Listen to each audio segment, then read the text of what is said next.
रियासत कर्नाटका में तुंगाभद्रा डैम का एक दरवाज़ा पानी में बह गया। आंध्र प्रदेश के कर्नूल जिले में चुस्की।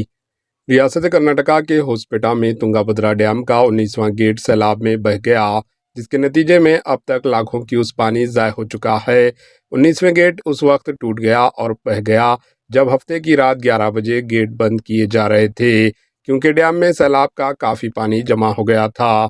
ओहदेदारों ने बताया कि यह वाक़या उस वक्त पेश आया जब बलाई सैलाब के कम होने के बाद डैम के पानी के ज़ख़ीरे को बरकरार रखा जा रहा था। एक गेट के टूट जाने की वजह से अब डैम से 60 टीएमसी पानी के अखराज के बाद ही गेट की बहाली का काम शुरू किया जाएगा।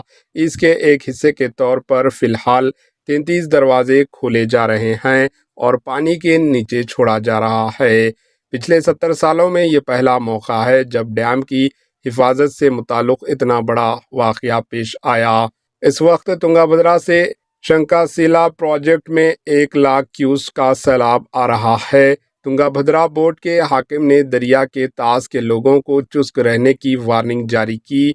आंध्र प्रदेश के कर्नूल जिले के कोतालम, कोसागी, मंत्रालयम और नंदावरम मंडलों के लोगों को मुतहद रहने का मशवरा दिया गया है। Bureau report, HN news.